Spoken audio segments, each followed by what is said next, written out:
बोलो श्री कृष्ण भगवान की जय। बोलो मेरे मुरली वाले गिरधर गोपाल राधा कृष्ण भगवान की जय। बोलो श्री कृष्ण भगवान की जय। चैत्र कृष्णा पाप मोचनी एकादशी की कहानी। धर्मराज युधिष्ठिर कहने लगे कि महाराज आपने फाल्गुन शुक्ला एकादशी का महत्म्य बतलाया, अब कृपा करके यह भी बताइए कि चैत्र कृष्णा एकादशी का क्या नाम है, इसमें कौन से देवता की पूजा की जाती है और इसकी विधि क्या है। कृष्ण भगवान कहने लगे कि हे राजन, यही प्रश्न एक समय राजा मानधाता ने लोमस ऋषि से किया था और जो कुछ उन्होंने उत्तर दिया था सो वही मैं तुमसे कहता हूँ। लोमस ऋषि कहने लगे कि राजन, इस एकादशी का नाम पाप मोचनी एकादशी है। अब मैं इसकी कथा कहता हूँ, सुनो। प्राचीन समय में कुबेर का चैत्र रथ नाम का एक वन था। उसमें गंधर्वों की कन्याएं किन्नरों के साथ विहार करती थी।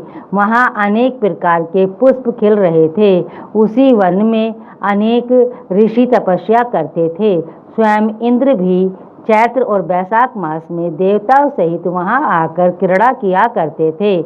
वहीं अपने आश्रम में मेधावी नाम के एक ऋषि भी तपस्या में संलग्न थे। वे शिव के भक्त थे। एक समय मंजू घोषा नाम की अप्सरा ने उनको मोहित करने का विचार किया। वह ऋषि के भय के मारे समीप नहीं गई, वरन दूर बैठकर वीणा पर मधुर गीत गाने लगी। उस समय कामदेव ने भी मेधावी ऋषि को जीतने की चेष्टा की।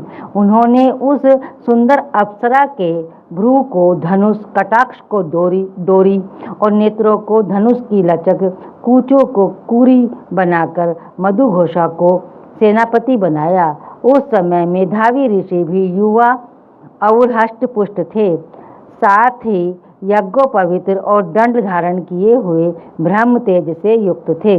मंजू घोषा ऐसे सुंदर ऋषि को देखकर उनकी सुंदरता पर मुग्ध हो गई और अपने गीत, चूड़िया और नुपुरों की झनकार तथा नृत्य कला द्वारा हाव भाव दिखाकर मुनि को रिझाने लगी। पर्याप्त समय तक यह क्रम चलता रहा। अंत में कामदेव ने ऋषि को पराजित कर दिया। फलस्वरूप ऋषि मंजू घोषा के साथ रमण करने लगे और काम के इतने वशीभूत हो गए कि उन्हें दिन और रात्रि का कुछ भी विचार नहीं रहा। इस प्रकार बहुत समय बीत गया। तब एक दिन मंजू घोषा कहने लगी, ऋषि जी, बहुत दिन बीत गए, अब मुझे स्वर्ग जाने की आज्ञा दीजिए। मुनि ने कहा, आज इसी संध्या को तो आई हो, प्रातःकाल होने पर चले जाना। मुनि के ऐसे वचन सुनकर अप्सरा कुछ समय तक और रुकी। अंत में उसने पुनः मुनि से विदा मांगी तो मुनि कहने लगे कि अभी तो आधी रात ही हुई है। अप्सरा ने कहा कि महाराज, आपकी रात तो बहुत लंबी है, इसका क्या परिमाण है। मुझे यहाँ पर आए कई वर्ष बीत गए हैं। उस अप्सरा की यह बात सुनकर मुनि को समय का ज्ञान हुआ तो विचार करने लगे कि इस अप्सरा के साथ रमण करते हुए हमको 57 वर्ष 9 महीने 3 दिन बीत गए। तब वह उनको काल के समान प्रतीत हुई।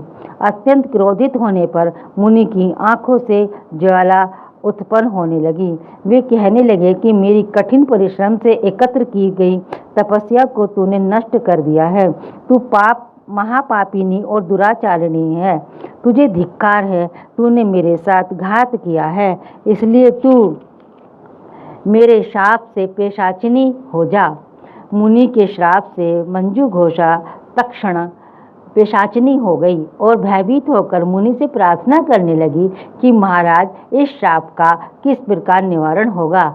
अप्सरा के ऐसे दीन वचन सुनकर मुनि बोले, हे दुष्टे, यद्यपि तूने मेरा बहुत अनिष्ट किया है, परंतु फिर भी मैं तुझे श्राप से छूटने का उपाय बतलाता हूँ। चैत्र मास के कृष्ण पक्ष की एकादशी का नाम पाप मोचनी है और यह सब प्रकार के पापों का नाश करने वाली है। इसका व्रत करने से पिशाच योनि से मुक्त हो जाएगी। ऐसा कहकर मेधावी ऋषि अपने पिता च्यवन ऋषि के आश्रम में चले गए। मेधावी को देखकर च्यवन ऋषि कहने लगे कि अरे पुत्र, तूने ऐसा क्या किया जिससे तेरा सारा पुण्य क्षीण हो गया। मेधावी कहने लगे कि पिताजी, मैंने अप्सरा के साथ रमण करके घोर पाप किया है।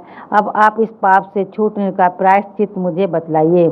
तब च्यवन ऋषि बोले, हे पुत्र, चैत्र मास के कृष्ण पक्ष की पाप मोचनी एकादशी का व्रत करने से सब पापों का नाश हो जाता है, इसलिए तुम इस व्रत को करो।